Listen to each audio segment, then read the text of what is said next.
विराजमान झालेले आहेत. प्रथम तुम्ही या बाप्पाचं दर्शन घ्या.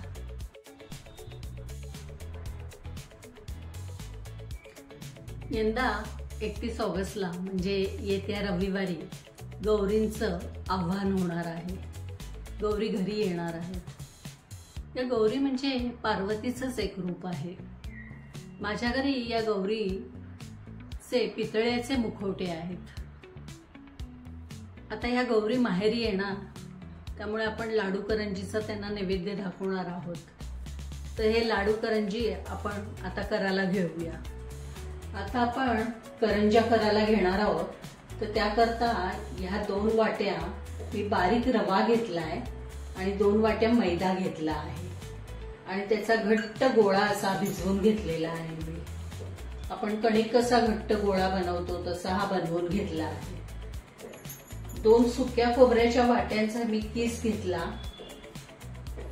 तो किस भाजला आणि मग मिक्सरवर बारीक केला गार झाल्यावर आणि त्याच्यात पिठी साखर, वेलचीची पावडर, जायफळाची पावडर, केशर, ड्रायफ्रूटची पावडर असं सगळं मिक्स केलं आहे. ह्याचा आपण साठा करून घेणार आहोत. हे कॉर्नफ्लॉवर आहे, हे तूप आहे आणि लावाला वरनं तांदळाची पिठी थोडीशी घेतलेली आहे. चला आता आपण सुरुवात करूया. आता आपण साठा बनवून घेऊ. तूप टाकते मी कॉर्नफ्लॉवर मध्ये. जसं लागेल तसं टाका आणि जरा आता फेटून घ्यायचं. छान फेटून घ्यायचं. आता आपला साठा तयार झाला आहे. कॉर्नफ्लॉवर आणि तूप चांगलं मी फेटून घेतलंय. आता मी 2 पोळ्या लाटून घेते एकमेकावर आणि त्याला साठा लावून घेते. आता ही पोळी मी काढून घेते. आता दुसरी लाटून घेते.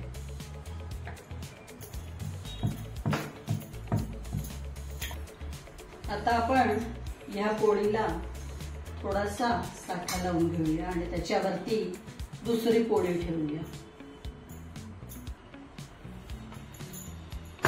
त्याच्यावरती दुसरी पोळी ठेवूया.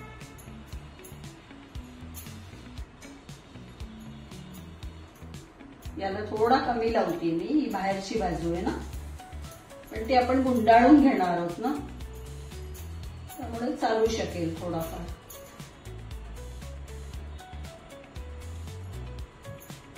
आता अशी घडी घालून घ्यायची, दाबून घ्यायचं. हा बघा असा रोल तयार झालाय. आता आपण ह्याचे काप करून घेऊया. करंजीच्या आकाराच्या ह्याने तुम्ही करून घ्यायचे.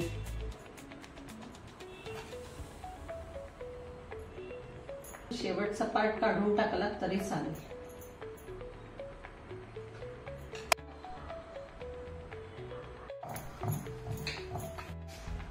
आता ही गोल पुरीसारखं लाटून झालेलं आहे. आता याच्यात आपण सारण घालूया.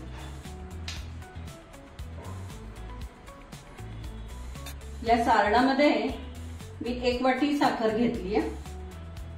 तुम्ही जास्त पण घेऊ शकता तुमच्या आवडीप्रमाणे. त्याचं प्रमाण कमी जास्त करू शकता. असं दाबून घ्यायच्या करंज्या.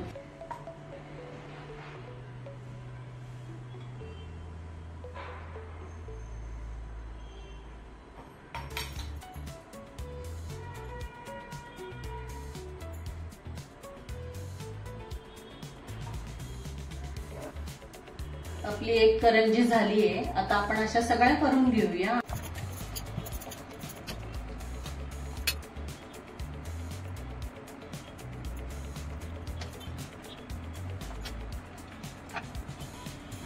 आता आपण याचा एक मोदक करूया. माझी आई नेहमी सांगायची की करंजी केली की एक तरी मोदक करावा. आता आपल्या करंज्या आणि एक मोदक तयार आहे. आता आपण तळून घेऊया. आता आपण करंज्या मंद गॅसवर तळायला घेऊया. लालसर अशा काढूया. आता आपल्या करंज्या लालसर अशा तळून झाल्यात. आता आपण काढून घेऊया. आता आपल्या करंज्या आणि एक मोदक तळून झालेला आहे. आता आपण बेसनाच्या लाडूचं भाजायला घेऊया. यात ज्या छोट्या छोट्या केलेल्या आहेत ना, त्या आपण गौरीच्या पोटात डब्यामध्ये ठेवणार आहोत. आता मी बेसनाच्या लाडूचं भाजून घेते. त्याकरता ह्या 2 वाट्या डाळीचं पीठ घेतलंय. ही 1 वाटी तूप, ही पाऊण वाटी भरलेली आहे. असं जवळजवळ 1.25 वाट्या तूप घेतलेलं आहे आणि 4 चमचे एकदम बारीक फाईन रवा आहे तो घेतलेला आहे. कारण बेसनाचा लाडू एकदम असा टाळूला चिकटतो ना, म्हणून 4 चमचे मी फक्त बारीक रवा घेतलेला आहे. तुम्ही नाही घातलात तरी चालेल.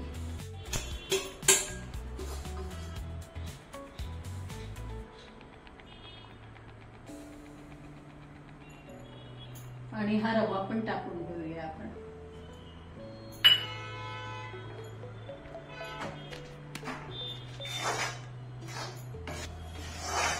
आता आपण हे डाळीचं पीठ आणि रवा एकत्र करून आता भाजून घेतोय आपण. आता छान मंद गॅसवर लालसर भाजून घेऊया. एक 10-15 मिनिटं लागतील. आता 15 मिनिटं होऊन गेलीये. आपलं मिश्रण छान असं लालसर भाजून तयार झालं आहे आणि रवा पण त्यात छान मिक्स झाला आहे. आता मी याच्यात एक 5-6 चमचे दूध घालते, छोटे चमचे, कारण तो रवा आहे ना, तो छान असा दुधात असा मिसळला जाईल चांगला.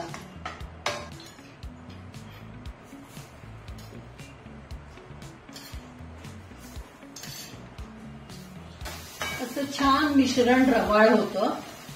आता हे मिश्रण गार करायला ठेवायचं आहे आणि नंतर आपण त्याच्यामध्ये पिठी साखर मिसळणार आहोत आणि वेलची आणि बेदाणा वरनं लावणार आहोत. की आपले लाडू तयार. आता बघा मिश्रण एकदम हलकं झालं आहे आणि छान दूध पण एकदम मस्त मिक्स झालं आहे आणि मोकळं झालं आहे. आता आपण हे गार करायला ठेवूया. बेसन भाजल्याचा साजूक तुपामध्ये इतका असा घमघमाट पसरला आहे ना, एकदम सुंदर वास येतोय. आता मगाशी आपण जे बेसन पीठ भाजून घेतलं होतं तुपामध्ये, ते आता गार झालं आहे. तुम्ही बघू शकता कढईमध्ये. आता आपण त्याच्यात 2 चमचे वेलची पावडर घालते मी. आता ही 2.25 वाट्या पिठी साखर मी घेतलेली आहे. मी चाळून घेतली आहे. तुम्ही तुमच्या गोडीप्रमाणे ही साखर कमी जास्त प्रमाण करू शकता.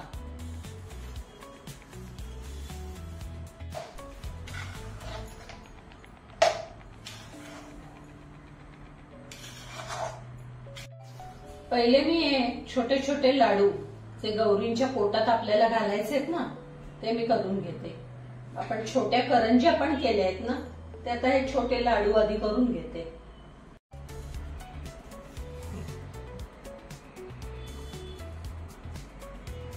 याचं ना तूप थिजलं ना थोड्या वेळाने की ते अजून घट्ट होतील. आता या लाडवांमध्ये मी एक छोटा छोटा बेदाणा पण लावलेला आहे. तुम्हाला दिसत असेल बघा. आता थोड्या मोठ्या आकाराचे करते.